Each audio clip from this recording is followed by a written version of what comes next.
And we are back, episode 27. Good buddy Kenan here. So, owner of Fountain Square Title and Escrow, correct? Yes, sir. Okay. Yes, I wanted to. So, are you the partner, sole owner, or majority owner? Okay. We have one silent partner in it. It's a good buddy of mine. Is that Landon correct? Yeah, Is that okay? yep.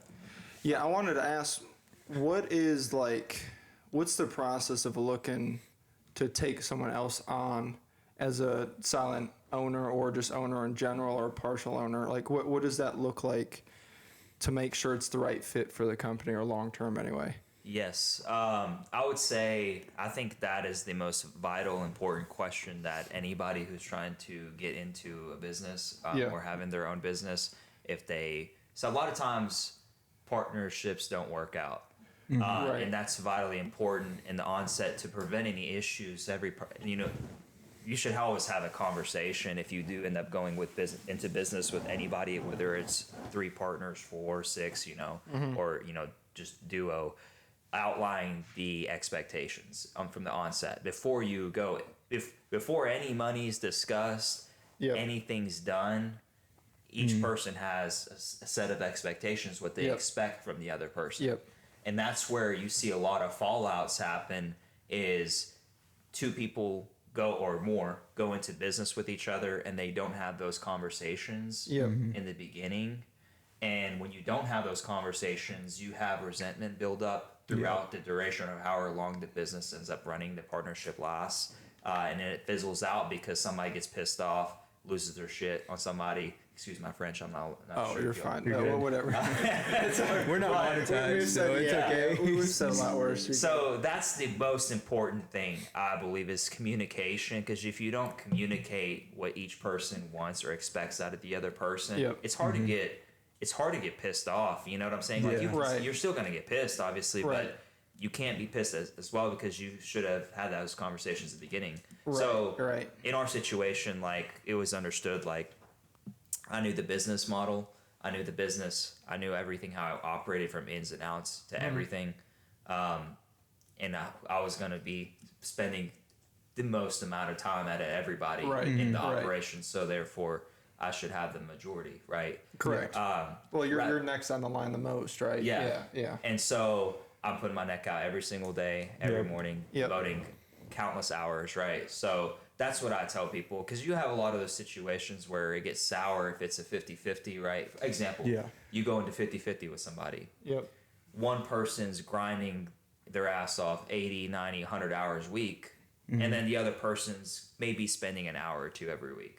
Yep. Right, yeah. That opens the door for the one person who is carrying the whole weight to be like, well, why the hell do I need you in the first place?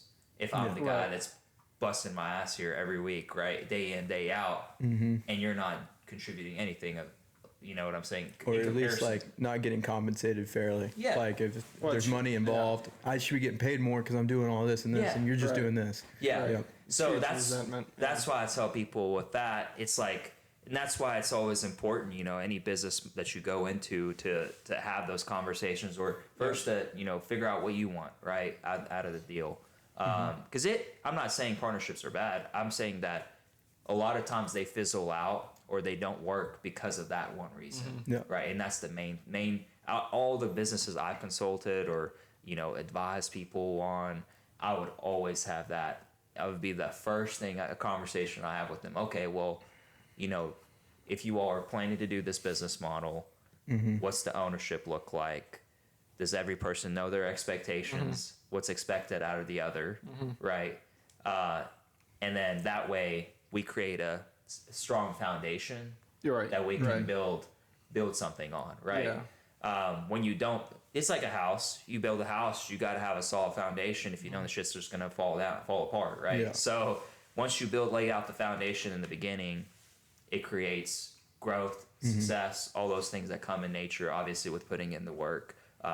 And then everybody's happy, right? It's a good relationship. Yeah. And there's no resentment or, anything like that. Everybody knows what's expected of the other person. Yep. They perform, they do their thing, day in, day out, no questions asked, right? The only time we have conversations is like, okay, what's the next step, right?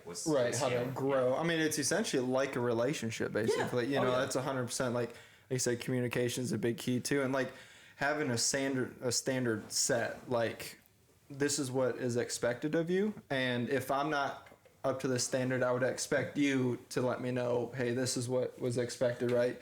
Hold each other accountable. 100%, and then not have that animosity, because like if you're like you said, you start resenting each other even outside of work. Like when you go into work, you hope they're not there, or yes. like all this, like damn, or you don't want to work with them, and then you're.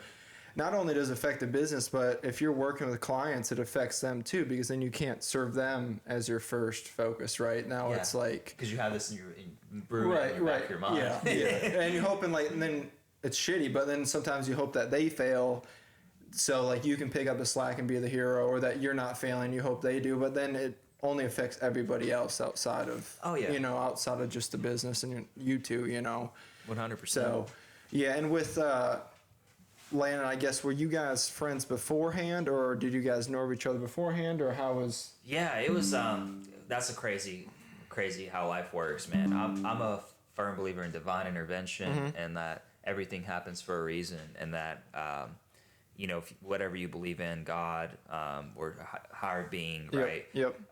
That a lot of times He puts you in positions and provides opportunities, but also introduces people in your life for a reason. Right. And a lot of times you don't know why. Yep. But it's not necessarily one of those things that you should ignore, right? Every interaction that you have with somebody, whether or not at the moment where you might not see a relationship, there could be something waiting for you 5 years down the road. Right. And so with Landon, it was kind of cool because I was 16 years old. I had a nonprofit at the time I started. I was writing a book. Worked at Men's Warehouse. I worked at Jim and Gill's Men's Shop. I worked at United Way. And when the time I was working at Men's Warehouse, I was selling suits. And so I ran across, and I also did public speaking too. That was when I was trying to go hard in that realm. And so when you're selling, as you guys probably know in the sales business, you run across a multitude of different clients from different backgrounds and different things they like. So such a vast different walks of life. So long story short, a gentleman by the name of Jim Green, shout out to Jim Green, solid man. Pay a lot of respect to him. He walks into Men's Warehouse and with his wife at the time, and he's such an energy, the charisma that it just radiates off of him. And he's like, I'm here to get a suit. He's a speaker, and he was needing a suit for a speaking engagement and trying to freshen up his closet and whatnot. So we get to talking, and he's like, you do public speaking too, this and this, and we start sharing. I at the time was reading too, and personal development, leadership. I was into those books, self-help, and so we started just exchanging, wisdom with each other, iron sharpening iron, and then crazy. So after that interaction, he Landon Hampton was with him in the speaking business. They were together. They were training companies and corporations, going in training their executive team. And so Jim Green was Landon's mentor. And so he tells Landon, there's a young man I need you to meet. I think you guys would get along just great. And so Landon sends me a message on Facebook when I was like 16. He's like, hey, Jim Green told me about you. Would love to sit down with you and grab some coffee. And so we met up at Spencer's, and I share my life story and my journey and that kind of thing. And he's like, how can I add value to you? Right. How can I shape you and invest into you and mold you and give value? And so he was doing the leadership stuff. So he was obviously more experienced. I mean, he was 10 years older than me at the time, and had so much wisdom and experience in life overall that I treasure and value. And so I also value the relationships I've built with people, and always see somebody that could give me something, right, that I could learn from. And so Landon was that guy for me. Like a mentor, you know? And so, anyways, we go through, I had a marketing company at the time too. Landon also was doing stuff with Dairy Queen. And so we were partner up on a lot of things together, consistently mentoring. Like he was mentoring me, and I'm out time in Western. He was like, "Hey, so what's your plan? Like, what's the plan?" And I was like, "Well, I think I'm gonna go to law school. I'm gonna become a lawyer." And he's like, "Well, what do you want to do?" And I was like, "Well, I want to get into real estate. I want to have my own firm and my own practice." And he was like, "How can I help?" And so Landon sponsored my bar prep. And so and he like for my graduation gift was like, he's like, "Here you go, boss. Like, go take the bar, go kick that thing's ass." And so he's like, we talked about. I mean, there's literally Landon has a sheet of paper because every time I'll go over his house, you know, when I was at Western, we'd always link up like once or twice a month. And he would have this coaching session with me, and we would share with each other and like mentee relationship going. And he's gonna frame it too, like literally the whole plan for Fountain Square Title and Escrow back in 2017. Really? That's sweet. On a couch. I was on a couch and drew up the whole plan. Yeah. Everything that was envisioned and like power manifestation, everything that was put on that piece of paper happened. Yeah. Wow. Except transpire 8 years later. And so crazy, man. Absolutely crazy. But that's wild. How life, cool how God works though too. Like, cause it's one of those things that you just can't force it.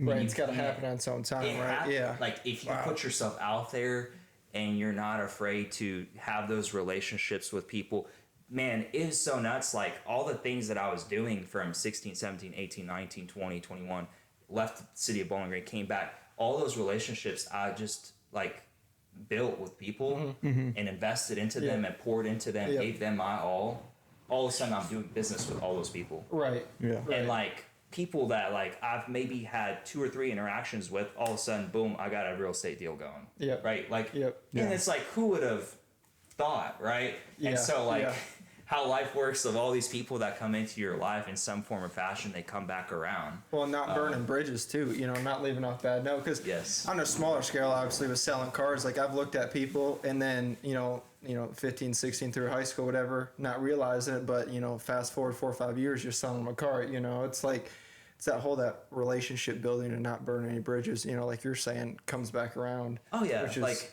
I've always lived life from the principle of like, you can have any, like Zig Ziglar said it best, and I'll live by this motto every day of my life. You can have anything and everything you want in your life as long as you're willing to help enough other people get what they want. Yeah. You literally can have anything and everything you want as long as you're willing to help enough other people get what they want. So in return, my whole career, like, man, like since 16 was like, I'm just going to give, because at the time I was young, I didn't have money, but I had a lot of time. Yep. So I invested my time into other people, helping them achieve what they want. Yep. And built those relationships, kept giving. And 10 years later, I'm cashing in on the dividends of that investment. Not only that, like Landon was doing that to you. Yeah. Right? He was giving to you to get to where you wanted to be, and then it goes and... Jim invested into him. Yep. He invested in me. Now I'm investing in my team. And it just... We're just passing it down. Yep. And it's like... It's double, like giving to the next person. Right? It's like that's wild. That's and then awesome. Take it a step back. Prepping for the bar, obviously that's a big, task to take. What is that like? What does a prep look like? Are you nervous, or how does that process look? How long does it take? All that stuff. What is that? Yeah. So I'm gonna tell you this. So I was never gifted in school. Mm-hmm. I was the type of guy that like was very good practically, like hands-on. Throw me out in the real world, I can show you what I can do. Yep. Was never good in the classroom. Never. Like, didn't care much for school either. But I knew it was part of the process, right? That I had to go through it, whether I liked it or not, to get to where I needed to go. So once I finished law school, bar is 12 weeks long. Like the moment I graduated on May 4th, I believe it was May 4th or May 8th, whatever day was Mother's Day, like 2023. The next day, so graduated, next day I'm studying for the bar. And it was a 12-week stretch, 8 hours every day, Monday through Sunday, holidays included. Where are you studying at? Are you at home or are you at going to it? Okay. So, but it was a variety. So like I had to switch it up. So going into it, you have to go. For me, what worked. So I barely got into law school. I'll be transparent. I tell people all the time. So you have to take the LSAT to get into law school, which is the law school admissions test. To get in, to be considered, right? Out of all the schools they have in the 150 schools list. You have to score at least a 149 just to have a chance. Yeah. I scored 142 my first time, 144 the second time, 147 the third time. Wow. And so, and that was the last attempt I had. Wait, it's 3, ain't it? No. So you can take as many times as you want. The LSAT's different than the bar. The LSAT you can take as many times as you want. But if you wanted to go to school, like graduated from Western in 2020 of May, to be able to go to that academic year, the latest I could take it and get my law because law school applications have to be in by January of that year that you're done. Gotcha. And so I took that, like it was in November, December, got my result, and I was like, fuck it. Like, and so I relied on all of my experiences outside of school to get me in. And like we talk about the value of relationships and connections. I worked at English Lucas Priest, now is the Elpo Law in town, gave my all to them, built relationships with the attorneys, and those attorneys were heavy donors at the universities. And so they, who you know, right. And so obviously my application had to be good, you know, because it's not just enough to have someone's word. You got to have some action behind 100%. It. But everything else was lined up just right. I got waitlisted at UK, waitlisted at U of L, got into NKU, and then got accepted to UK, got accepted to U of L in June, and then went straight into that. But like barely got in. Was graduated 87th in my law class of like 110 people. So I was bottom of the barrel. And so you talk about the bar, how difficult it is. I had a lot going against me. Right. Statistically, like I had a 28% chance of passing on my first try. They told me the numbers like you have a 28% chance of passing the first time. Wow. Better than 27 though, right? And I was like, all right, so this is what we're gonna do. And so I mapped it out, and I was like, all right, I paid. I got the course prep and stuff for the bar. I was like, all right. They told me as long as you finish 75% of this, you got a 90-something% chance of passing. I was like, okay, great. So, and that's just not enough though. You got to be mentally there, just with anything. Right. I had a Muhammad Ali canvas put up right. So like if this is our bed, my bed, when I woke up right there, and it's him like standing over. And I put like myself as Muhammad Ali, and then the bar like at the bottom. And so like my mental framework was there. I started every morning by waking up early, going to the gym first, hitting a 20-minute sauna session, and then coming back. I was eating healthy. I like sat down on that chair and I put in 8 hours every day, and it was a routine. But that wasn't enough either. I had to manifest like I can do this. Like shit was hard, guys. Like I was getting 30-40%, a score of 30 to 45% on all my quizzes. Like it was bombing them, bro. Just bombing them, and it was defeating, right? There's a lot of times where I was like, shit. And then so you needed in Kentucky a score of 266 to pass. I go in there. Finished, I think it was like 82% completion on the bar prep, and I was like, all right, we're doing this thing. 2 days in Lexington, stayed up at an Airbnb with 2 other guys, and 9.5 hours each day, 2 days, and came back after that. Took it like I think it was like July 27th or 28th.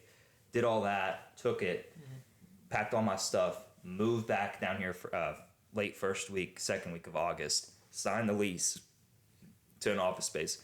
All this money I had saved up spent all of it. I didn't know I was a lawyer yet. Like, right. I was going off straight hope, hopes and dreams. Manifesting. And, dude, and so, like, it got down to, like, I had $700 left and, like, spent everything I had, put in floors. Me and Umar, my brother, like, we're putting in floors, and Umar and, like, the rest of the guys, like, helping me out, like, painting, getting stuff, like, my girlfriend at the time, like, helping design the place, and, like, and I was like, shit, dude, like, this could all be for nothing. And so the results came in late October. I got a score 278. There you go. Yeah. And so I could practice pretty much in any state except Florida, New York, and California, because you got to take their state bar to take it. But that's crazy. Yeah. Wow. And so after that, we went public November, Tom, and it was go mode. That's awesome. Wild, man. So to take another step back, when you were saying you're going to the gym and eating healthy, what benefit do you think that had, even today with running a business now, or just while taking the bar with your mental sharpness or focus, when you are getting that 30-45% every quiz? How does that help you? It's everything, bro. Like, I tell people, going to the gym has changed my life. Like, and I mean that with all. And it sounds cliche, right? Like, everybody says that. Like, I was one of those guys, man. I was like, that's just full of shit. Like, you just got to grind your ass off. You just got to put in 12 hours of work every day. Like, fitness stuff you can always get to. Like, I was one of those guys, and I took a picture of myself when I came back after my first semester of law school. I looked like shit. I weighed 184 pounds, and had looked like shit. Like, my beard grown out, my hair outgrown out. Like, I didn't take care of myself. I just looked like ass. And that winter break, all I did was work out 3.5-4 hours every day. So, like, the same mindset of what you did with the bar, basically, to the, and I was like, body. I got a whole month. I got 4 or 5 weeks. I'm going to get myself mentally in check. I gotta change. Change. I felt like I just felt horrible, like, overall. Like, when I got back after that first semester, and that will do it to you, like, in law school, because all you're doing is just reading every day, and then, like, you're not taking care of yourself. You're just overstressed, overstimulated, anxiety, everything. And I come back, me and my brother and his buddies, and, like, all we did was hit the gym 4 hours a day. And I come back after that 5-week stretch to start the next semester to finish off my first year of law school. Mentally in clarity is there.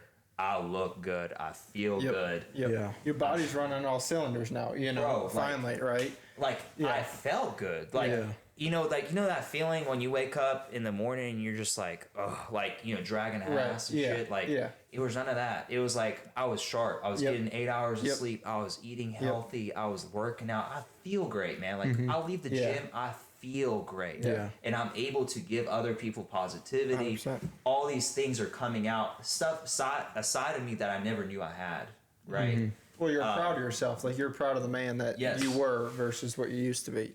And so that, man, like, if it wasn't for that, I'm not sure I would. I know, like, I tell people, and this sounds crazy, but, like, I don't think I would have passed the bar, because, like, there's a feeling that you get knowing that you beat the shit out of yourself in the gym. Like, when you get out, like, you feel like, all right, let's go. You Everything start, else is, like, easier too. So, like, same thing applied with the business side of it, bro. Like, I still carry that principle. I wake up 5 to 5:30 in the morning. I go to Fuel Fortress. I go to the gym. I get an hour to an hour 20 minutes, and then I'm in the sauna for 20 minutes, and I'm ready to go. I go into the office. I'm ready to, like, take people's heads off. As it should be, though, right? There you go. I'm ready to go. Nothing can stop me. I'm running on a rhythm, and, like, you just feel accomplished. You feel proud of yourself. You feel good about yourself. If you look good, feel good, man, like, you're able to give all of you, all of yourself to other people, and you're able to go you're able to have that stamina that most people are not willing to have. Like, and they have that confidence, like the aura about yourself, that you know that you've been through worse. And you know that you're up at 5 o'clock. You've already killed your body, so nothing else is gonna be worse than what you already did. It's that mindset, and then you also know that you're doing stuff that most others aren't willing to do. before you even going to work, right? So it's a huge mind. We talk about that a lot, you know, like, you know, a lot of people do like anxiety medicine and stuff like that, where the gym is 1.5 times better than any medication a doctor can ever give you. You know, 100%. It's just like, it's helped a lot of people, and you feel better. You create new relationships, you know, that way you meet a lot of people. That's, you know, how you and I met, just through the gym and stuff like that. So it's a good thing. Why, when starting a business, why did you ever have aspirations on not working for somebody? Is that the reason why you wanted to run your own business, or what was the reason behind that? You ask any entrepreneur that question, and the answer 99% of the time is always freedom. Yep. It's not the money. Yep. It's not anything. It's the freedom. It's the ability to do whatever you want, whenever you want. And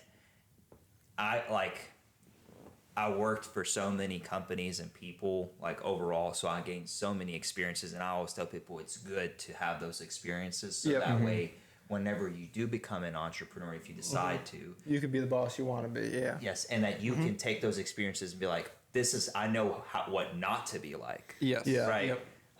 And so you create that culture doing that. And so I've worked at particular to what I'm doing now, I worked at a law firm. Not saying that I had a negative experience. It's just that I know the feeling of working 70 hours a week and only being paid for 40.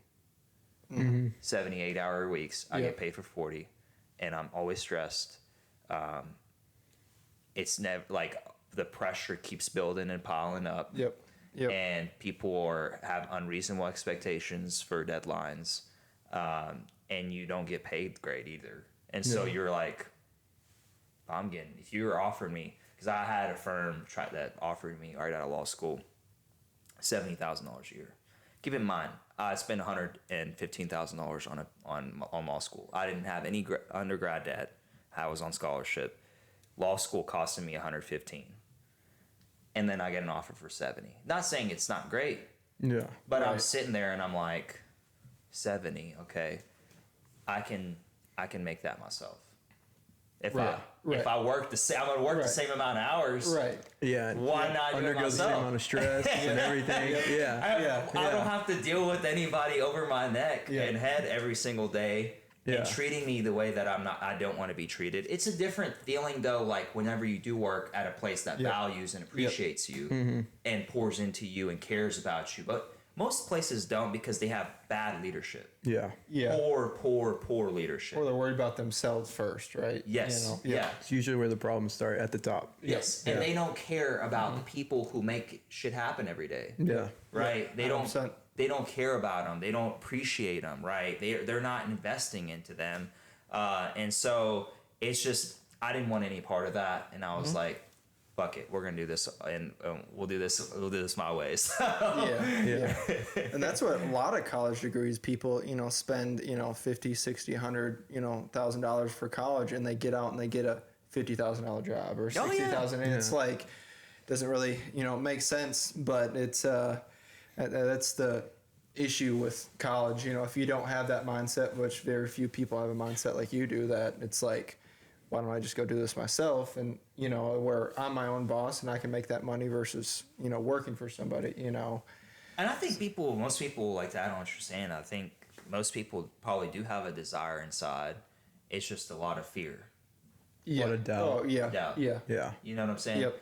I always tell people, if you're between the age of 20 and 30, now is the time to take the most risk that you could possibly take in your life. You should take it now. You have the least amount to lose, right? Least amount to lose. Yep. Most people are not married, right? Or have kids or anything like that. Because as you get older, shit gets harder. Yep. Yeah. Right. Yeah. Especially if you have a family too. Yes. You can't take that jump anymore. Yeah. It's like, you know. You can't spend all your money and be like, oh, I hope it works out. You got kids to feed and a house to pay for. Well, and Johnny cars. needs this formula, man. So. Yeah. Not next week. I'll get them next week. You know? It don't work like that. You know? Yeah, that's crazy. So with running a business, what's the ups and downs look like for you? Are they as high and low as you thought? Is it pretty consistent, or what's the struggles look like? I actually had that conversation a week ago. A week ago with a very successful businessman here in Bowling Green who's got a company. They do over $100 million a year. Yep. In Bowling Green. Yeah. And I asked him, I was like, so how do you scale?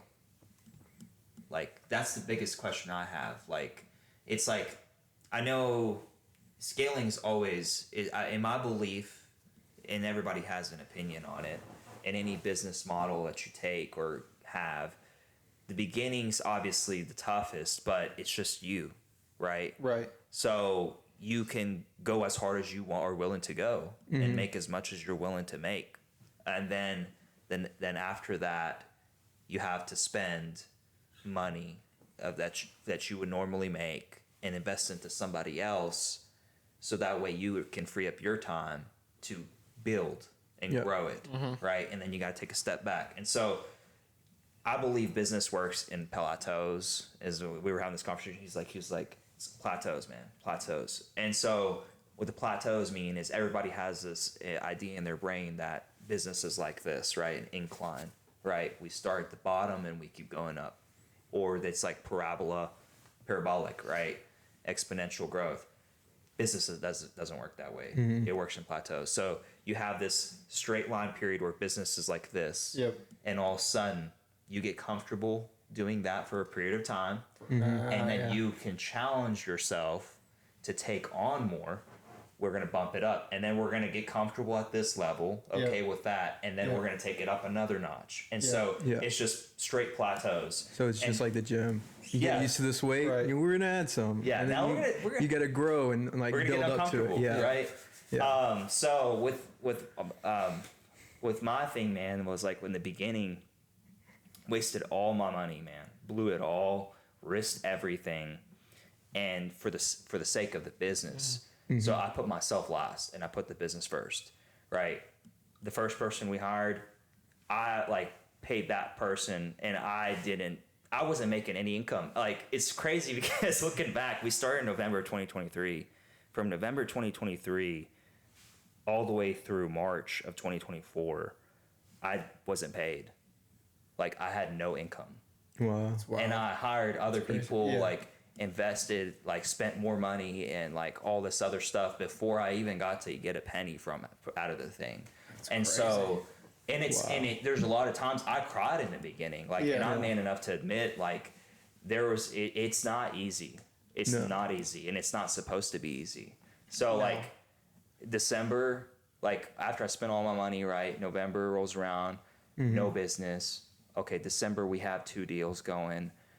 I'm fucking solo and I'm fucking crying, right? Like I'm like, how am I gonna do this shit? Yeah. Right? And you start to doubt yourself, right? Yeah. But you gotta power through it. You just gotta power through it. Like, no matter how difficult that shit gets, once you overcome that, man, it's like the floodgates open for you. Yep. You have to go through that period though, through every emotion, good and bad. Yeah. Like for the 6 months that you start, because you're going to have so many emotions. Like, you're going to cry, you're going to doubt yourself, you're going to be happy, you're going to be sad. Like, you're going to have people pressuring you to spend, like, in that, and you know, it was difficult for me too, because I was in a committed relationship too, and like where we've been together for several years, and there was that pressure of like, you know, when are we gonna get engaged and stuff? And I'm out here spent everything I fucking had, and I'm just getting this pressure. I'm like, shit, I can't afford a fucking McDonald's. So yeah, man. So bear with me for a second. Let me get through this. Yeah, dude. It was, looking back, bro. I wouldn't trade it for anything, man. Like it was an experience that I had to go through. I had to go through those hard times because it made me appreciate everything so much 100%. Well, and then you're saying like the God aspect too. I think a part of it is like he's going to put you through the trial and error to understand the reward that he's going to give you at the end. Right? Like 100%. It's just like probably the bar. You're getting 30s to start with, and you pass it at the end. Like if he just gave you everything at once, one, you probably wouldn't be able to handle it. Yep. 2, you wouldn't appreciate it. So you're going to go through hell for a few months. And, looking back, 6 months probably isn't that long, but while you're in the middle of it, you're like, dude, this shit's never going to end. Right? So it's like, that's cool that you're finally on the other side where you can look back, appreciate it, and, start seeing it. Oh, yeah. And then while you're going through that no income portion, I guess, who was anybody supporting you, or how were you? Bro, I lived with my parents, and I had a credit card. Right. And I was like, man, and I had a limit on it, and I was March was rolling around, and I was like, shit, man. And so after March, though, checks started coming in, business started to boom and explode. I'm so thankful for the team that we have, because I'm a firm believer, I can only do so much, right? Right. Right.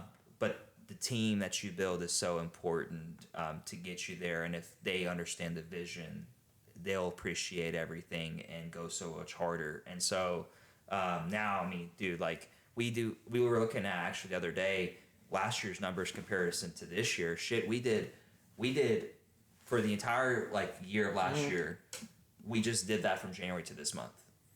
Wow, good for you, man. And awesome. but it's a testament of the team, man. I always tell people, it's never about me. It's always about making sure that I always tell people, I would rather have 5 people on my team that I pay very well, I treat with care and devotion, and give them everything and give them freedom, and create that culture, a place that they want to come to, and they want to give their all to, and I also investing into them too, to develop them right, from a leadership aspect, and create leaders in them that they and give them that empowerment, rather than have 20 people I pay and they're not invested, they don't have the vision. High turnover. Yeah. Oh, dude, and they hit the job, and they're just thinking about something else whenever they show up to work. I hate this place. I don't want to do this. Well, and it's kind of like that, with Landon creating that partner, you kind of do that with every employee. I mean, maybe on a little smaller scale, but they're a partner, and you got to set a standard, and hey, this is what is expected here. We're not going to change for you, essentially. If you're going to come on board, this is what's expected. Yes. And creating the environment, right? And Mondays, we'll have, nothing now, it's Tuesdays, because our Mondays will get a little busy from now till August. But, we'll have masterminds every week where it's 1 hour. Just 1 hour. We all read a book that's devoted for personal development, leadership, that kind of stuff. And so everybody reads a chapter each week, and then we come in on Monday nights or Tuesday nights for an hour, and we just literally talk. We try to sharpen each other. How does this apply in our lives? How can we be better, right? Anytime we've ever had one of those, I always leave. I might be exhausted at the end of a Monday, but after that, I'm back up. We're ready, let's go. You feel so much better, and you're like, shit. Yeah. And did you learn that from somebody else, or is that something you thought of? Because, like you said, you're reading books. Where you were I want to share this with everybody else, or did you? Landon. So, and that's the whole thing, Jim Green was doing with Kobe Aluminum, Logan Aluminum, all these schools, he goes all across the world, man, and does this with the executive team. Because it's always you go to any company and they're like, what's your biggest issue? And they're like, we just can't get people to perform. Engagement's terrible, this and this, and it's always the executives at the company complaining about their employees. Yes. Yes. But it's never, let's take this mirror. Right. Starts right there, right? What about that? Yeah. And so having those coaching sessions where Jim Green goes in and he sits down with the CEOs, with the CMOs, COO, and they're like, well, all these employees are not doing what we asked them to do. They're this and this, and it's well, when's the last time you had one-on-ones with your employees? That's huge. Yeah. When's the last time you got to know Johnny over there in marketing and asked him what his passions are? Or why he shows up to work every day, right? When's the last time that you took Melissa out to lunch just to treat her, and thank her for everything she's doing for the company? Yeah. When's the last? You know that Tom over there just had a child. Did you take the time to congratulate him and get him a gift? And you know what I'm saying? Right. It's it's so easy to sit there and be like, I'm not getting what I want without giving.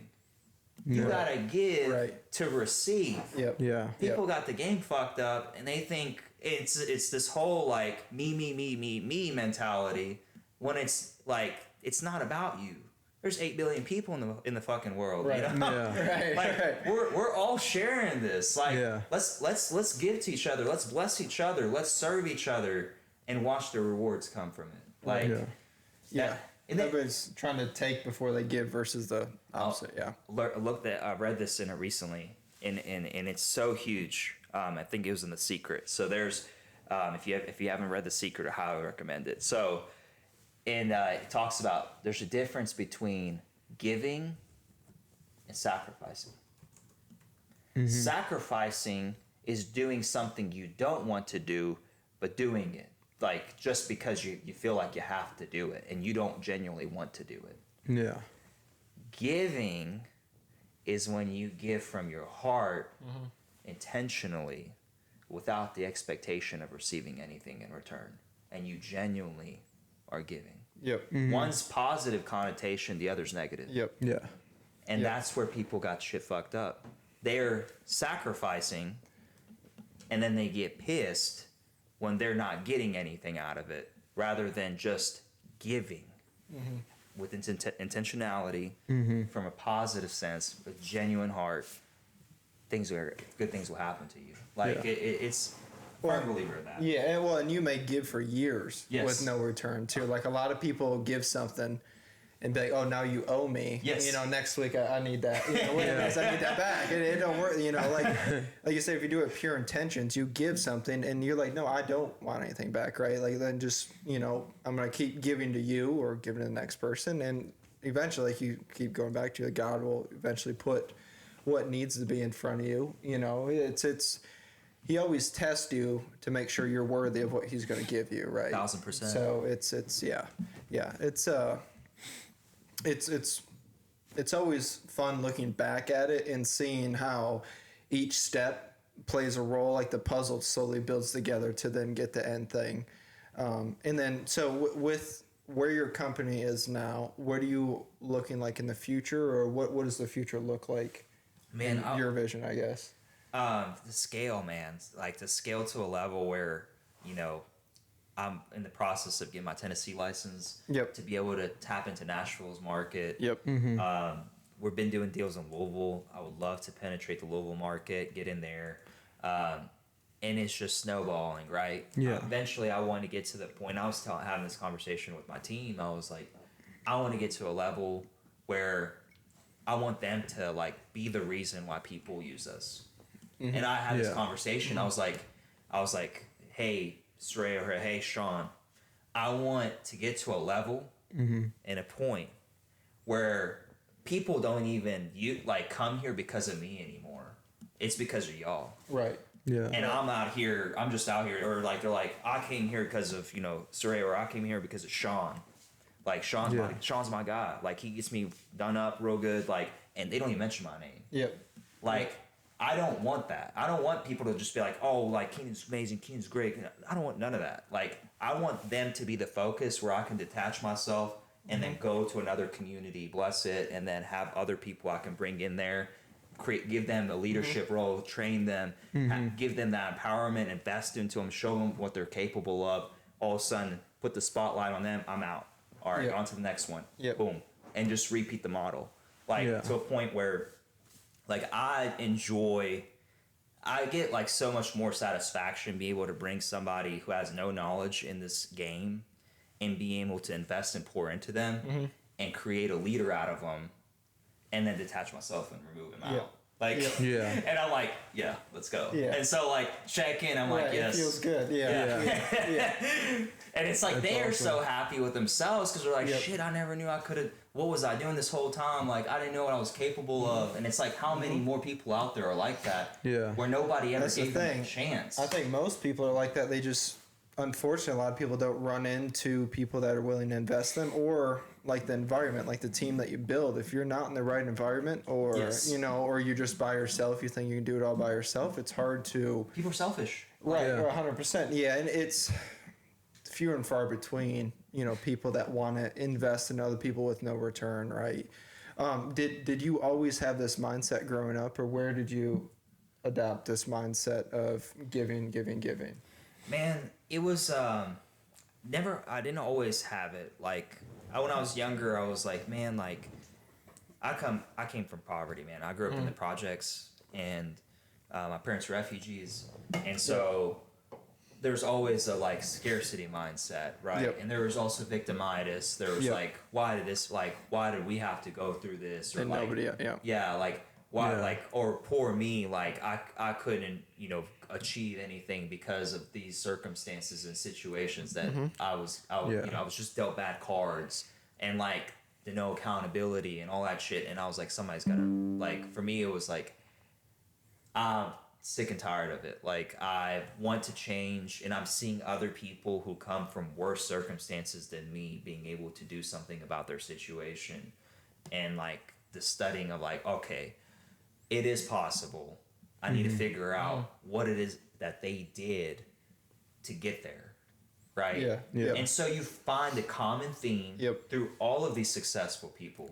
This shit's no secret out here. Right. No. Like, there's no, like, something somebody's holding back and not sharing it with the rest of the world. There's some Illuminati shit that are doing that. They're on the secret club, like, hey, we can't let them know over there. The outsiders, man. We have to pick and choose who we're going to give the money and the sunshine to. So, so being able to go understand, like, okay, to be successful, what does that mean and what does that take? Okay. And I always tell people the first thing is first self-awareness. It's a common theme. Every single, and this didn't come overnight. It took years of reading. And trial and error too, right? Trial and error, experimenting, man. I fucked up so many times. I thought I had to figure it out for a good stretch, and I didn't. Like, and I was obviously achieving a lot or doing a lot, but I was doing it the wrong way.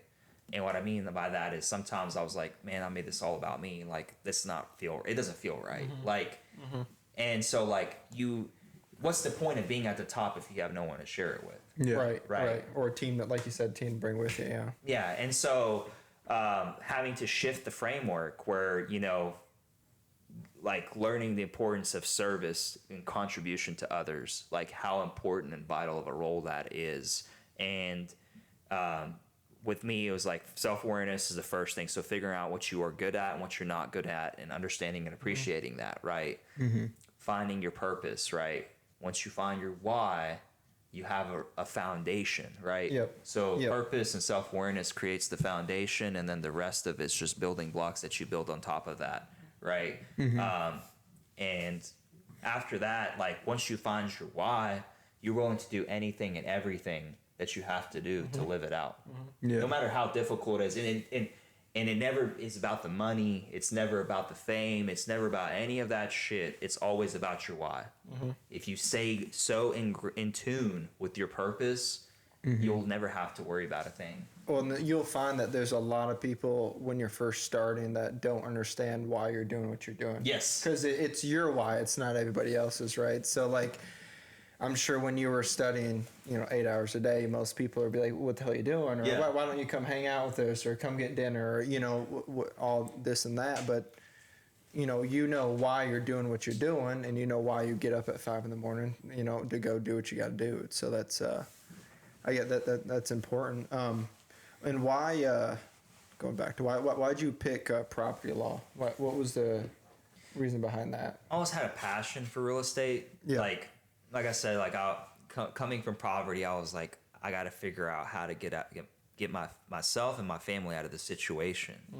And studying like all these people, and it's like one thing that was very common was, 98% of millionaires in the world were made from real estate. And I was like, I got to learn this, right? Yeah. Read Rich Dad Poor Dad by Robert Kiyosaki. Reading that right now. Yeah. Fantastic book. Fantastic. And understanding the importance, to put my money into things that appreciate and value, right?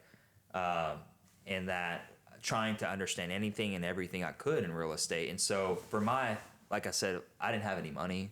But I was like, I can have knowledge that I can give to people in exchange for money. So if I learned this game, I could also leverage my knowledge to be a part of real estate deals.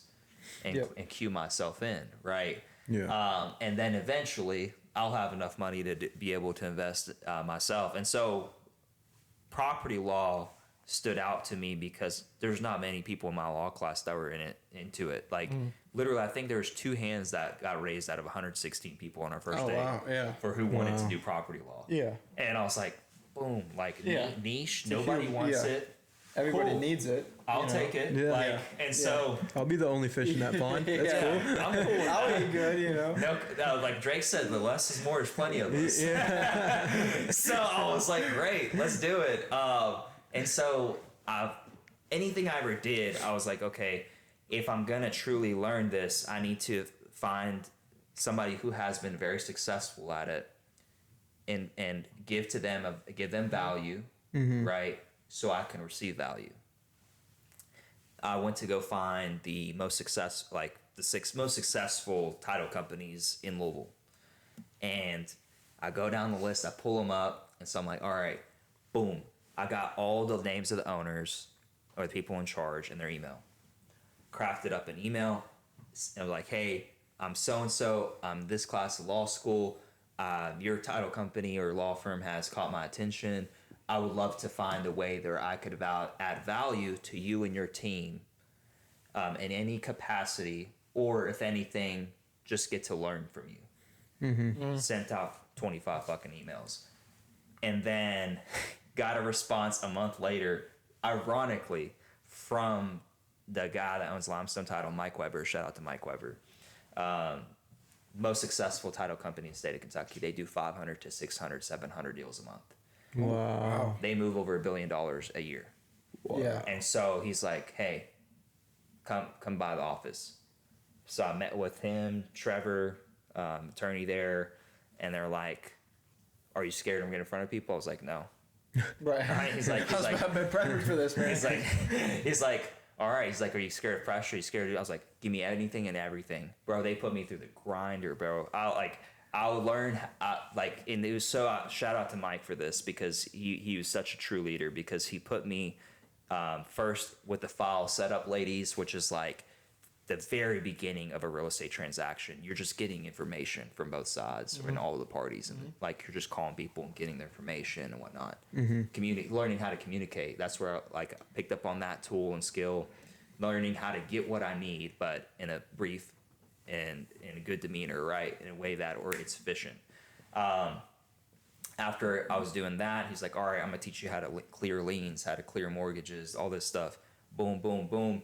Okay, I'm gonna have you now spend time with the attorneys, learning what their work looks like. And then it got to a point where then they leveled me up. They're like, all right, we're gonna send you out to Danville, Shepherdsville, Simpsonville. You're gonna go do closings. And they're like, here's two packages. Go out and close these deals. Boom, boom, boom.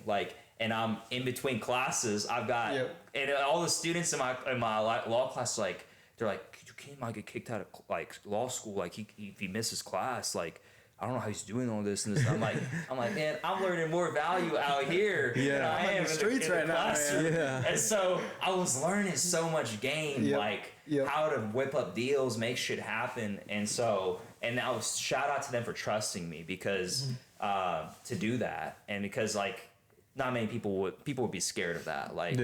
And so that got me into seeing how a successful operation works, how Mike pours into his team, and what a successful model looks like. I was about to say, maybe that's why they're so big, is because, they did reach out to, because that's how they trust their employees or, invest, right? And so I took that whole model, came down Bowling Green and tried to replicate it here, because nobody else is doing that. It was there's such an emphasis on the customer, on the client.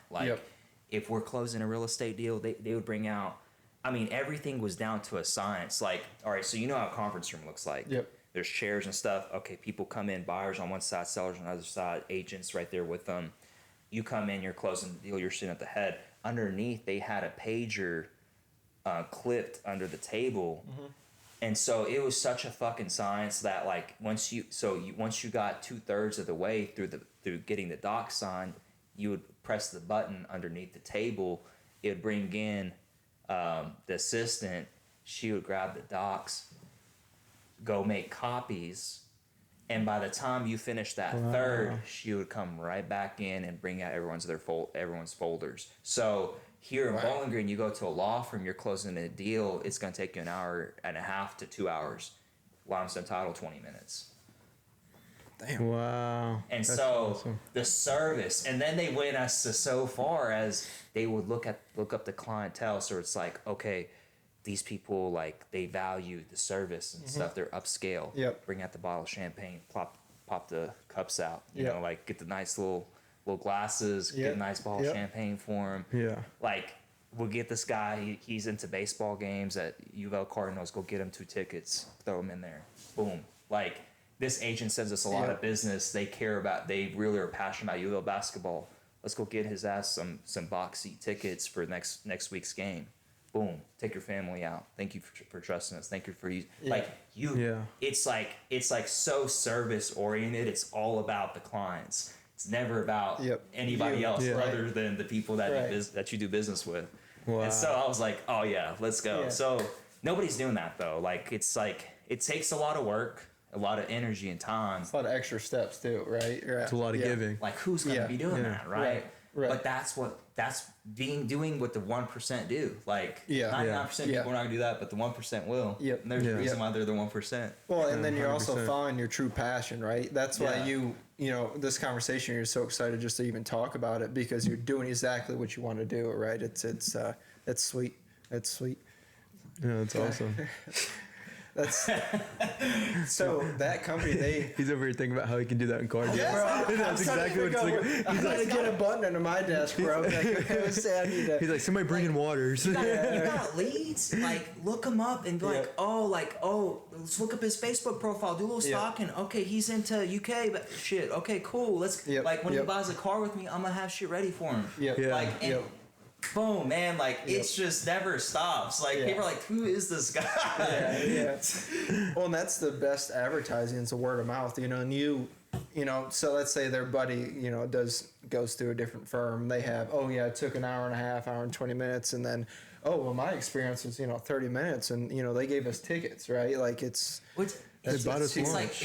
Whatever. They take a step back and they're like, Dell took the time to know who I am. Right. Like, it was more than just a transaction. Or money. He was just... It was more than that. It was a relationship and a bond we built. Yeah. He took the time to know who I am and figure out... Take a few minutes to get to know me. Yeah.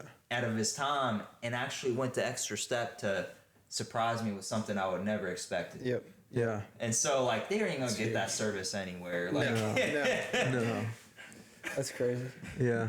I'm still hung up on the bun, bro. I need to get something under here, bro. And she had a pager on, bro. So like, I popped. She's like, okay, I need to go in there. That's my cue, man. I gotta go shine for a second. They're like, how do they get this right every time? Like, the whole time there's just fucking pager sitting right there. Yeah, that's the one secret they're all hiding. Yeah. In the club, it's the pager in the table. That's what made them successful. But hence, like they said, they do $1 billion of business a year. Like this. Yeah, they got it down to a science for sure. Yeah. Well, and that comes with time too. Just learning different ways, and that's cool. You truly adopted that mindset and trying to put it into a city that doesn't have that. Or growing that. Yeah, that's do you ever find yourself in a courtroom doing anything like that, or are you strictly? Yeah. What is? How do you end up in a courtroom, or what does that look like? Either sometimes it's litigation, like a company suing somebody. Like I represent, like, from the business law aspect, some companies and them their go-to, and so they have sometimes people that owe them money or something of that nature. They got screwed and they want me to go file or open up a case. And do you enjoy doing stuff like that or no? No, man. I'm always the type, like, I just enjoy, like, being able to reach a deal where everybody's happy. Like, that's, like, in real estate, it allows me the opportunity to do that, where I can get everybody at a table and make sure that I get to decide how the temperature will be, like, after they leave, the experience they have, and whether everybody's happy or not is, like, totally, I call myself accountable to it. And so in a courtroom, there's so many variables because you're blindly putting your trust into 12 random strangers to make a decision. Yeah. And I don't have control over that outcome. And a lot of attorneys will lie to their clients and say, oh yeah, we can win this case because they want to take it and they can bill it to death, right? Yeah. They can just make money on the thing, whether the outcome is in their favor or not. They don't care because they get a check. Yeah. And I don't like that. And then you also got to deal with sometimes, and they say that there's not bias in the judicial system. There is. People are people, right? I mean, that's.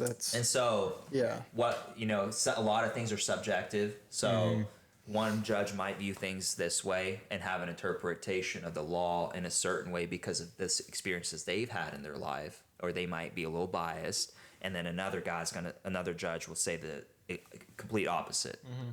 And it's just like so many variables at play that people don't realize, like when you get in the courtroom, like it's literally the same thing as going to the casino. If we're going to court, we're going to the casino.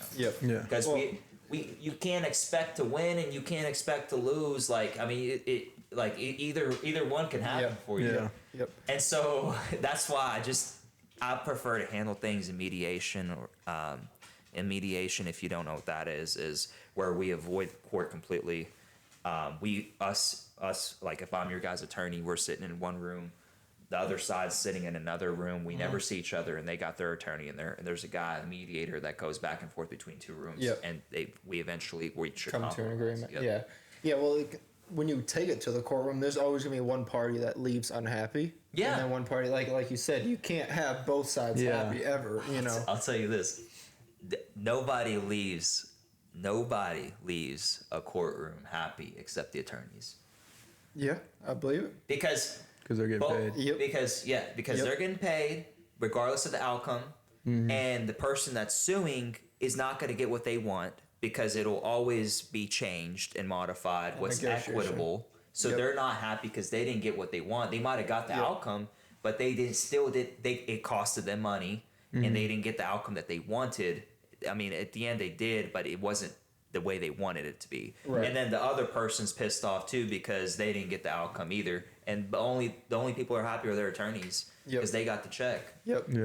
And you see like a real side of society whenever you bring a courtroom and two money into it. You see like a real different character. Like people, like you say, like when you're giving, expecting no return, a lot of people fake that until money's involved. Yes. And then it's like, all right, motherfucker, like, I didn't ever like you to begin with. We're money's involved now. So like it's I'm sure that's shown greatly in a courtroom. Like everybody's out just for themselves, right? Which is, it's got to be difficult when you can go back to your office and then make everybody happy or control everything and enjoy that, and you actually enjoy going to that every day. I mean, I could see where, that's going to be pretty taxing to be like, damn, I wish I just, back. Bro, I tell people all the time, it's like they come to me and they're like, I want to sue this person.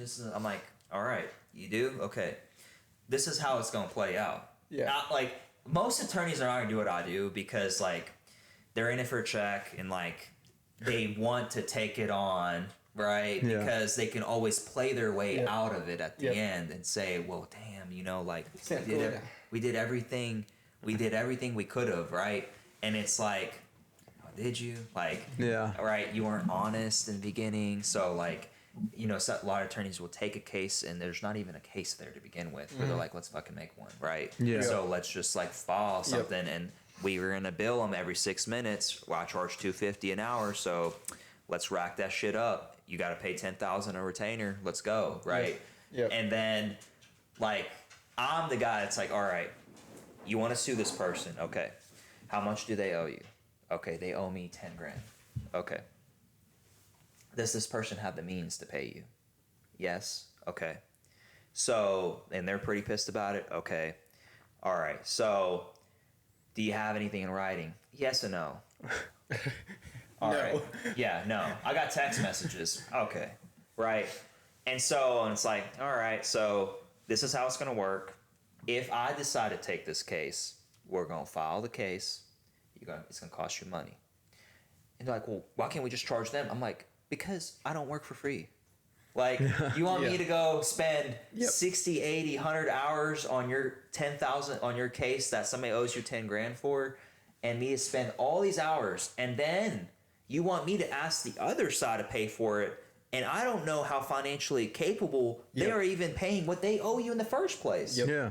So I gotta go collect out there after I spend 100 hours on your case. Yeah. Like, no, right? So you can go fight them. I'll file. We can file something where they reimburse you, but I need to get paid, right? I'm not gonna do this for free. I got 1,000 people calling me, right? Mm-hmm. So, and I explained to them, it's gonna cost you this much money.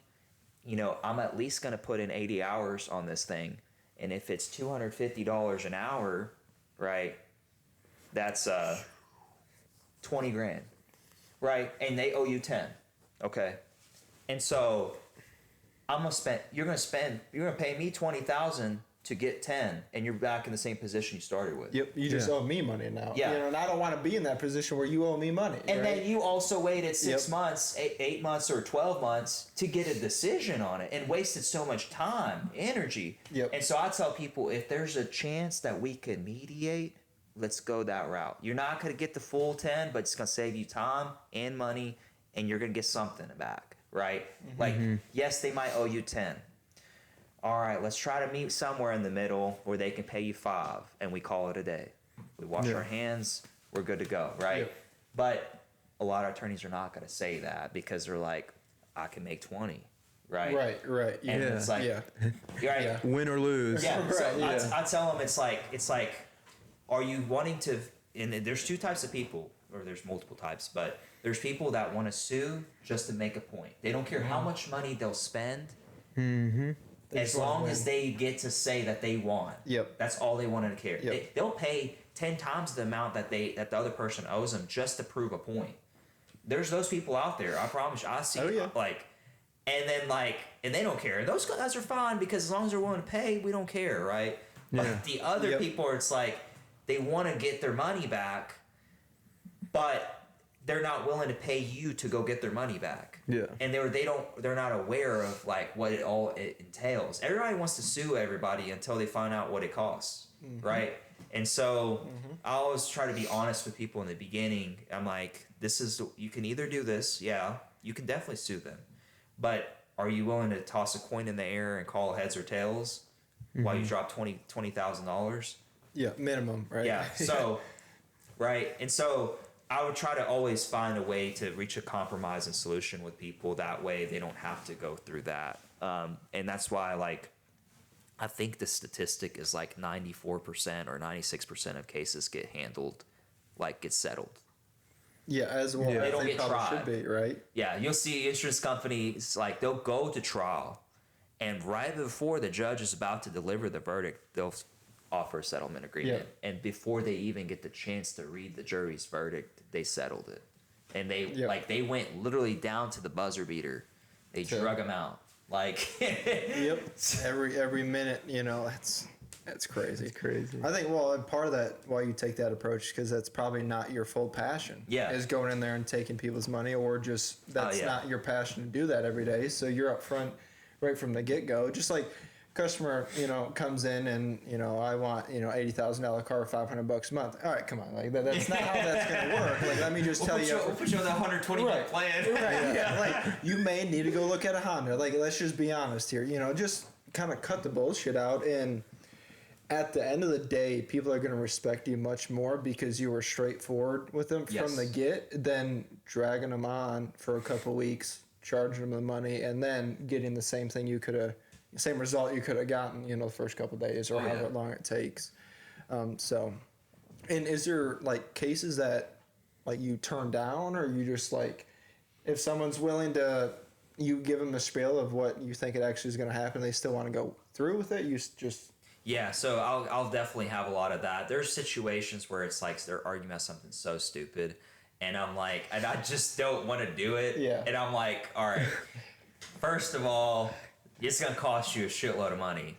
It's not worth it, right? I try to give them that spiel, and then if they're like, I don't care, I'm like, second of all, I mean, we're arguing about like a fence here.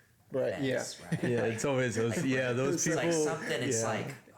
He threw Yeah. grass in my yard, man. Yeah, like he won't move his sticks out of my yard, so we're gonna sue him for $50,000. And Their it's like, tree leans over my fence. I can't stand it. I'm like, all right, man. Like, I'm like, all right. So then I have buddies who I'm good friends with. They're attorneys, and so I'll call them. I'll say, hey, man, I know this sounds stupid, but like, do you want to take this? Because they really do want to go through with this, and I know both of us are on the same page here. So if you want it, you can take it. If you don't, cool, fine with me. So I'll like tell them like, I just don't have the time for it, right? Yeah. Like, I'm not gonna take your case if I'm not gonna be fully invested in it, right? Yeah. If I take something, we're playing ball. Like, Yeah. I mean, it's either You 100 should have or like zero. an annoyance fee or something. Like Yeah. it's an extra $50 an hour because it's an annoying case or something. You should tell them that. Just be like, yeah, well, it's not what I like to deal with. So it's an extra like $100 an hour, just so you know. bro, me and my brother were on the way the other day to get his suit for graduation, and like it was after hours, man.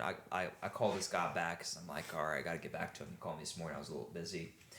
He goes on this 45-minute tangent about like his gravel and shit, and he's like, well, what if? And he gives all these like what if scenarios. Right. Us lawyers love those. I'm like, all right. So, and he like after 45 minutes, we came to the conclusion of like, I'll just, if I want to go through with this, I'll give you a shout. If I think of anything, I'm like, all right, cool.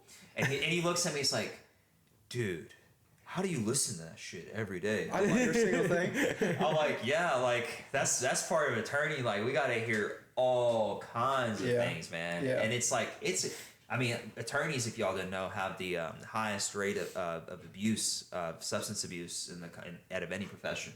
Really? Yeah, it's reported. I think like 46 or 44% of people in the practice of law have a substance abuse issue, because it's like you got to keep a lot of this stuff confidential. Yeah. And the hours carry that toll mentally. Yeah. And shit can get overwhelming. You're in this field for 30 years straight. I mean, the shit you hear, like, and that stuff that you have to take with you to the grave that you can't tell your significant other when you get home. Yeah. You could have had this client like straight up tell you the most profound shit all day.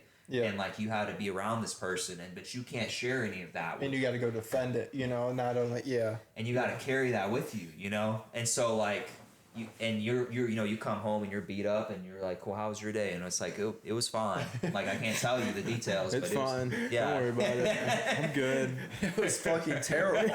Okay. Can't talk about it though.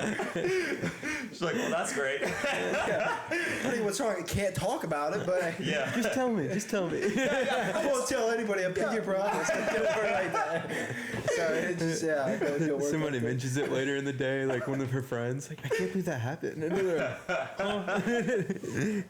oh man. Yeah, that makes sense. That's and then the hours too that you guys put into it, and then oh yeah, not purposely neglecting your family, but you are like that's that too, and it's late hours, like man. Yeah. I mean, it's wow. Is your like work schedule lessening, I guess, with more of a consistent flow of work, or? No, man, it's it ebbs and flows, but like right now, like May through August, early September is gonna be insane. Like I've been coming home at like 7:00 at night. Yeah. And how do you know that far ahead that it's gonna be insane? Like, is that like how do you? I see the schedule. And they're scheduling that far out? Yeah, they're scheduling that far out. And so like okay. And so like I'm like, yep, we're about to go through the ringer. Yeah. So and real estate's, I always tell people, is like a mountain.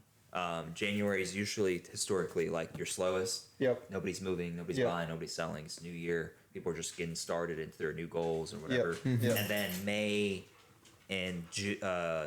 through August, that's the peak. Because that's when kids are out of school, they're moving, they're making their decisions. It's summertime, right? It's a good time to buy and sell. And then right after, literally in November, it's off, because once the holidays come around, right after Halloween, everybody's spending money on their family. they've already clocked out the year, and they're like, we're good. Everybody's spending time with their family, Thanksgiving, Christmas, all that stuff, New Year's, and so it's dead. Usually dead, but last year has not been the case because we're living in an abnormal time, and historically, Yeah, like, a lot of changes quick. interest rates, like October last year took a dip down to the fives, and Yeah. so you saw a spike, and so people were moving, November, December, they're locking in that low rate. Yeah. Yep. And so we're just living in an abnormal time, but I think we're getting back to some sense of normalcy. You think the rates are ever going to go back to like 2s and 3s? No. Fours? Okay, I didn't think so. I mean, bro, God forbid it does. But if it does, it'll probably be in like, we're going through some real recession. Yeah. Like yeah. if they ever go Like to that 08 low, stuff. Yeah. it's for a reason. It's because and it's not gonna be pretty. Right. Like if it goes back to 2s and 3s, like, know what I mean by not pretty? It means that a lot of people are struggling. Yes. Because Yeah. they Yes. gotta ease inflation, and the only way to ease it, like make it on cheaper. people. Yep, you gotta lower the rates, and Yep. so if it goes down to 2s, people are really hurting. Yeah. Uh, And so Gotcha. now, of course, not everybody will be hurting. There's people that probably are sitting on a lot of cash, right? Yeah. We're living though through the period that they call this is the Great Wealth Transfer. So like this is when the boomers are passing, they're passing away, and they have all this wealth, and they're passing it on to their children and their children, that kind of stuff. And so they are holding all of the assets and the wealth, and they're not, and then everybody else is just sitting there waiting for them to roll over. Yeah. So Come on, Mom. I want that. Yeah, that's, You need help down those stairs? yeah, let's just go for a ride real quick. Yeah, no, that's yeah, hopefully we don't get back. I mean, that was the main reason for like 08, wasn't it? 2008, where that great that was all caused by ninja loans, loan officers. Man, if you were a loan officer in that period, Yeah. like they were giving out loans to everybody and anybody. Like you could have it's called ninja for no income, no job applicants.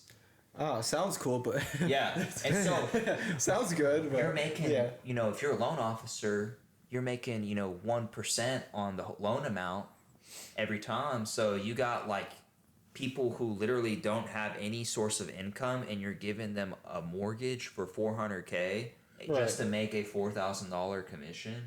And so they do that 5 times a week. They're making $20,000 a week. Yeah. These loan officers were. I mean, they were printing money. They were living the good life, like bottles, everything, like club life, like everything. They were And pimping, then man. they kept giving all that shit out. There's no regulations, but in the back end, nobody was making their payments back to the mortgage company. Of course not. They're not working. Yeah. And so you had all these houses, like with foreclosure notices, nobody's paying back their money, like what they owe. And then on top of that, if it forecloses, the bank loses money because nobody can buy it. Or if somebody did buy it, they bought it for half the price that the bank lent on it. Right. It's like a totaled car. Yeah. It's like half the price. Yeah. That's If they lent $400,000 to somebody to buy this house, they had to foreclose on it, sell it for $200,000. Yep. And they took a $200K loss. Now amplify that on $100,000. Oh shit! Like you caused a collapse. Wow. Yeah. Well, hopefully. And the loan officers just got away scot-free? Oh yeah. Well, it's not their fault. They were just doing. They saw an opportunity. just doing their job. It's just during COVID, the hike of prices on everything. Like that's the thing. Whenever. Now it's much harder to get a loan, so you can't. Right. But whenever you have a country that's struggling, there is going to be a select few of people that are doing very well. Like, take example, during COVID, California, 70% of the restaurants closed. But there's other people in California during COVID that were making great money, or like pretty much across any businesses, there's people that are doing very well, and then there's people that can't afford to live anymore. Yeah, that's hopefully we learned from that in 08, and we're not gonna repeat that. But and how did that the ninja loans even get started? Like, who implemented that as an idea? Well, there was hardly any regulations. Like to giving loans and stuff. Like lenders were just giving them out. Like there was nothing set in stone of like criteria and requirements for giving you a loan. Yeah, was credit even that much of a thing back then?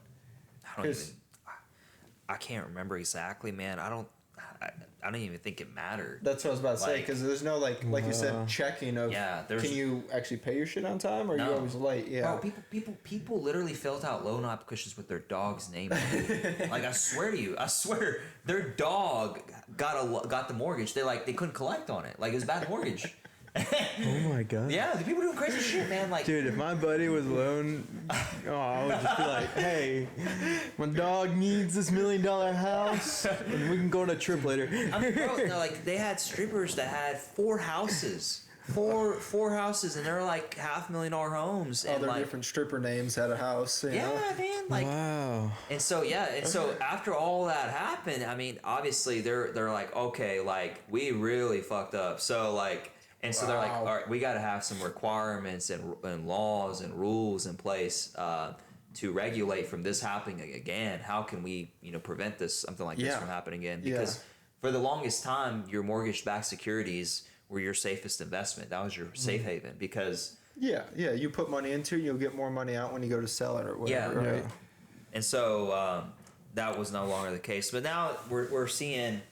It's going to be very interesting here in the next, we're about to live through an interesting 24 months because with inflation tightening, income staying stagnant, and the price of homes going up higher, but rates staying high 6s, that's going to create some pressure. I'm already seeing foreclosures.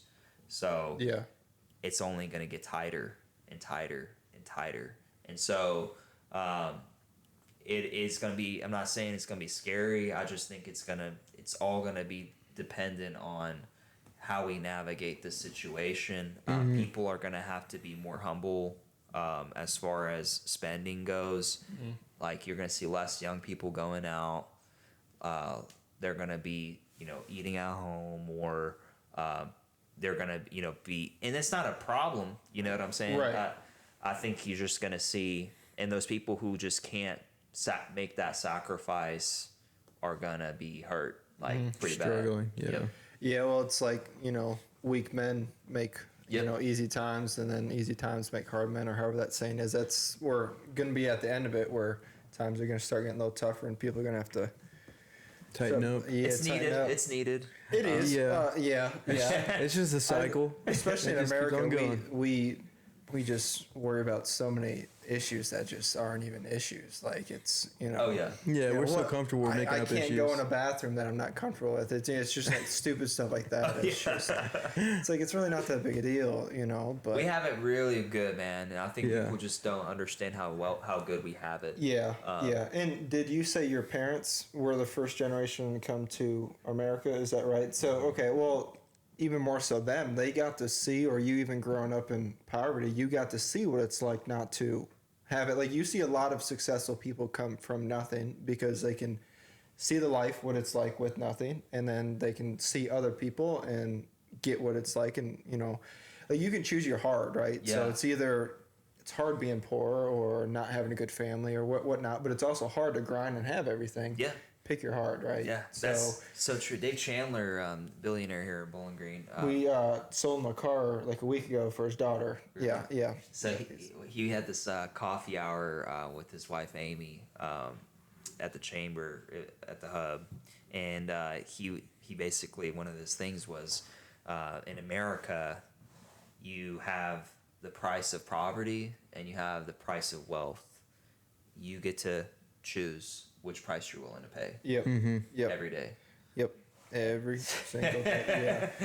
Yeah. And then, a lot of people that have a lot growing up, they don't ever get that price of, or like wait till you get the bill of regret, when they don't ever get that till their 30s or 40s, when mommy and daddy don't bail them out anymore. Yeah. It's a rude awakening, but I don't know. You got anything else you want to talk about? We've been doing it for an hour and 30 minutes. So yeah, we've been 25? Going for a while. Sorry, I took up a lot of No, you're good. No, that's what we wanted. I got through most of my questions that I had. The only other question I had was when all like the paperwork and getting like your licenses to start the business, was that hard to do, or was that? No, man. It's so easy to set up an LLC these days. I mean, you got YouTube, man, and like all these other things. But I learned through like my failures of the other side hustles I've had in businesses, like how to do it. And there's things I didn't know I needed to get, and then you get them.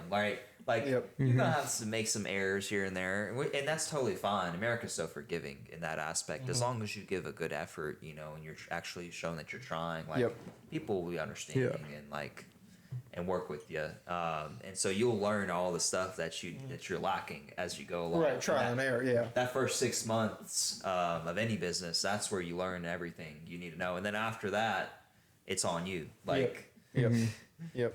Gotcha. So. Well, shoot, I got something. You said, what are some of y'all's favorite books that y'all have read in like top 3 or 5, whatever? Yes. So I tell people my personal favorite is The Secret to Closing the Sale. And that's by Zig Ziglar. Zig Ziglar. Okay. The Secret of Closing the Sale. Yep. That is honestly, like, I recommend any young person to read that. Like, and it talks about how sales is everything in life. Yep. No matter what you do. You're always selling. You walk in a room, you're selling yourself. Doctor, nurse, lawyer, engineer, like bookkeeper, like you are a salesperson. Yep. And that is a powerful book.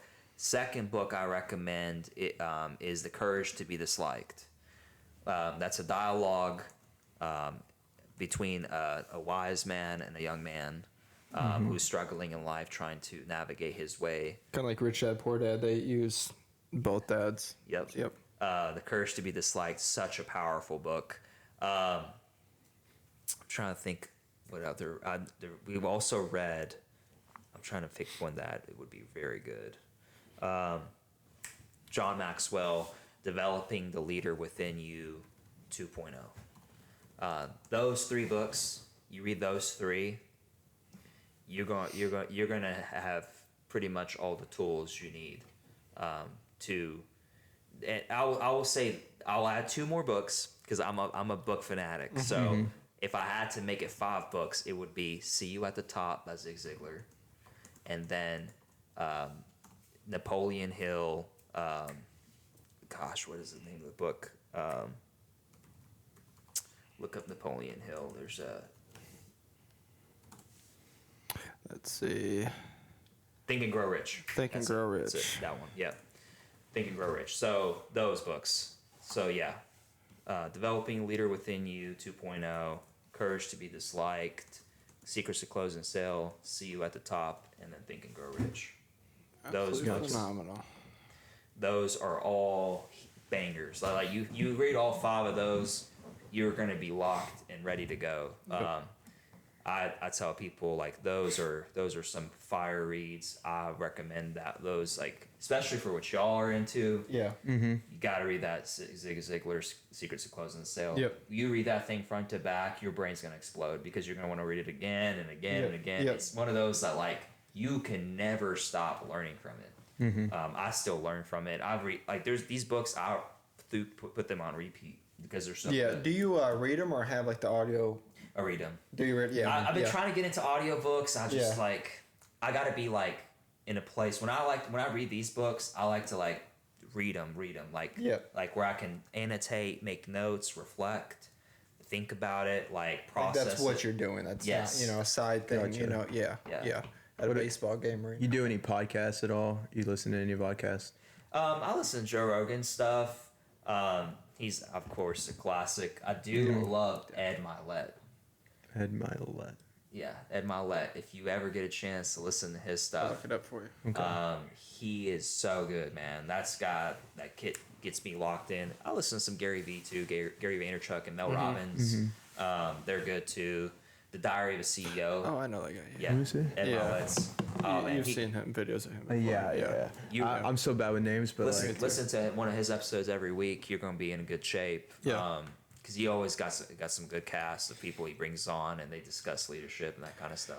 That's what I use Rogan for. I listen to every episode he puts out, but he's huge for like a mindset, and the cold plunging, I got it from him, you know, but it's he's good for mindset and just learning stupid facts you probably never need to use. Yeah, So it's just right. good conversational pieces. Yeah, I mean, you know, bullshit for what we're like, you know, but it is what it is. So outside of that, man, I truly appreciate your time. Obviously, Yes. busy schedule. Thanks for making a couple hours to come out and see us today. And I guess we're gonna close this up. You good? I'm All good. right. Goodbye, everybody. Thank you for watching. Yep. Peace.